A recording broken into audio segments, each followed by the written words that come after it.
Hai, berjumpa lagi dalam mata kuliah Manajemen Proyek. Kali ini kita akan membahas mengenai proyek teknologi informasi di perusahaan. Adapun tujuan pembelajaran pada pertemuan kali ini adalah: satu, mahasiswa mampu memahami maksud dari proyek dan manajemen proyek teknologi informasi. Dua, mahasiswa mampu memahami kompetensi bidang kerja manajemen proyek sebagai ICT Project Manager berdasarkan SKKNI. Proyek adalah usaha sementara yang dilakukan untuk menghasilkan produk, jasa, atau hasil yang unik. Sementara artinya, setiap proyek memiliki tanggal mulai dan selesai yang tertentu. Unik artinya, produk atau jasa yang dihasilkan adalah berbeda dari produk atau jasa sejenis lainnya. Tidak ada dua proyek yang 100% sama. Dengan kata lain, setiap proyek harus memiliki awal dan akhir yang jelas, memiliki sekumpulan aktivitas yang berurutan di antara dua kejadian tersebut, serta memiliki suatu sasaran tertentu.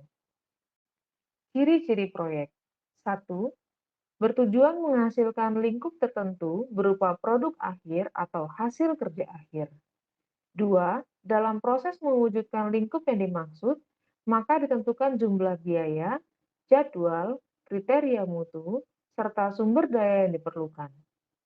3. Bersifat sementara, dalam artian adanya batasan waktu yang telah ditentukan. Titik awal dan akhir ditentukan dengan jelas. 4. Non-rutin atau tidak berulang-ulang. Macam dan intensitas kegiatan berubah sepanjang proyek berlangsung. Setiap proyek dibatasi dalam cara yang berbeda. Hal tersebut dikenal dengan istilah the triple constraint. Satu adalah ruang lingkup atau scope. Maksudnya adalah pekerjaan apa yang harus diselesaikan. Dua, waktu atau time. Waktu adalah waktu yang diperlukan untuk menyelesaikan sebuah proyek. Tiga, cost atau biaya. Biaya adalah seberapa besar anggaran yang diperlukan untuk menyelesaikan sebuah proyek. Tugas manajer proyek adalah menyeimbangkan ketiganya. Manajer proyek harus menyediakan waktu untuk mengidentifikasi, memahami, dan mengelola hubungan dengan semua pemangku kepentingan proyek.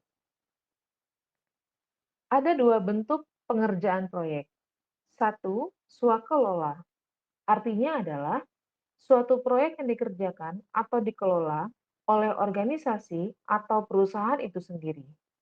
Sumber daya manusia dapat diambil dari para pegawai perusahaan itu sendiri, atau bisa juga dari tenaga ahli yang disewa, atau bisa gabungan di antara keduanya.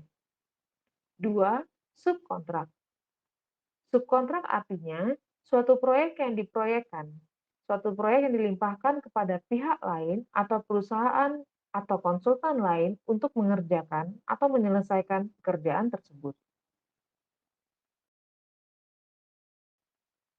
Manajemen proyek adalah sebuah disiplin keilmuan dalam hal perencanaan, pengorganisasian, pengelolaan untuk dapat mencapai tujuan-tujuan proyek.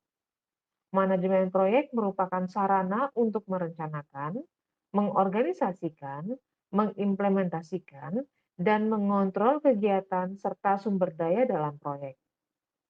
Manajemen proyek teknologi informasi adalah usaha kerja sementara yang menghasilkan sebuah proses, produk, atau layanan berbasis IT yang melibatkan perangkat keras, perangkat lunak, sistem, data, atau beberapa komponen teknologi lainnya. Tujuan manajemen proyek: 1. Memperoleh efisiensi di sisi biaya, sumber daya, dan waktu. 2. Kontrol terhadap proyek lebih baik sehingga proyek dapat sesuai dengan ruang lingkup, biaya, sumber daya, dan waktu yang telah ditentukan.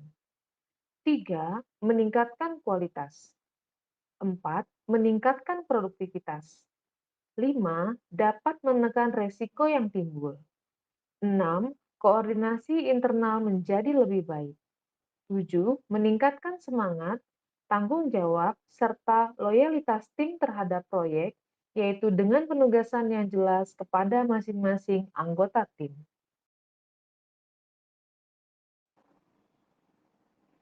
Standar Kompetensi Kerja Nasional Indonesia Nomor 349 Tahun 2014 tentang ICT Project Manager. Dalam menyikapi perubahan dunia bisnis diperlukan tenaga kerja yang memenuhi standar kualifikasi tertentu. Untuk menetapkan standar kualifikasi tenaga kerja seperti ICT Project Manager, diperlukan adanya kerjasama antara pihak industri sebagai pengguna tenaga kerja dengan pihak pendidikan dan latihan formal maupun non-formal yang akan menghasilkan tenaga kerja. Kerjasama tersebut untuk merumuskan standar kualifikasi tenaga kerja sehingga bisa dihasilkan tenaga kerja yang diinginkan oleh dunia industri.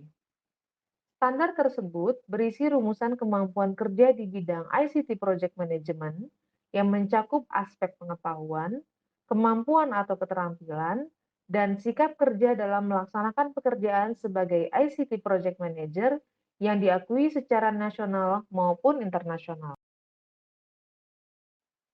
ICT Project Manager adalah tugasnya memimpin dan mengkoordinasikan pelaksanaan proyek ICT untuk mencapai sasaran yang ditetapkan atau menyelenggarakan jasa pengelolaan proyek ICT yang komprehensif secara efektif dan efisien sesuai dengan aturan yang berlaku, sehingga mencapai target yang telah ditentukan.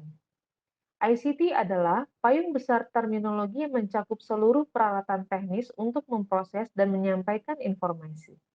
ICT mencakup dua aspek, yaitu teknologi informasi dan teknologi komunikasi. Teknologi informasi meliputi segala hal yang berkaitan dengan proses, penggunaan sebagai alat bantu, manipulasi, dan pengelolaan informasi.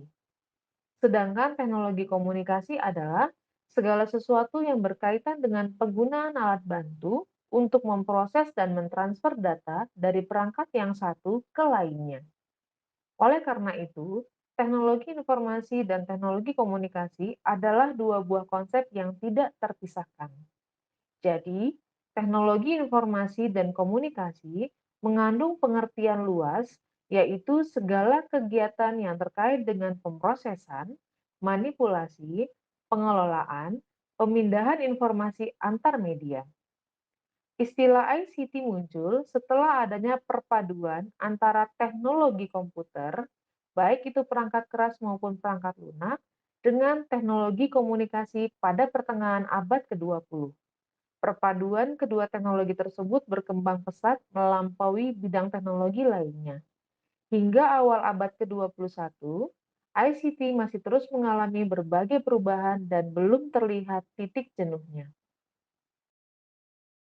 Berdasarkan SKKNI nomor 349 tahun 2014 dijelaskan bahwa ada 10 unit kompetensi bidang kerja manajemen proyek sebagai ICT Project Manager.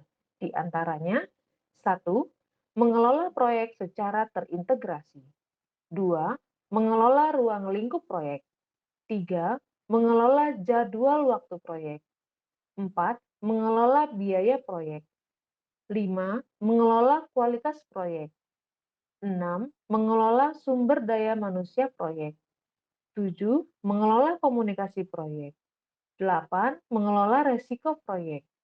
9. Mengelola pengadaan-pengadaan proyek. Dan ke-10, mengelola pemangku kepentingan proyek.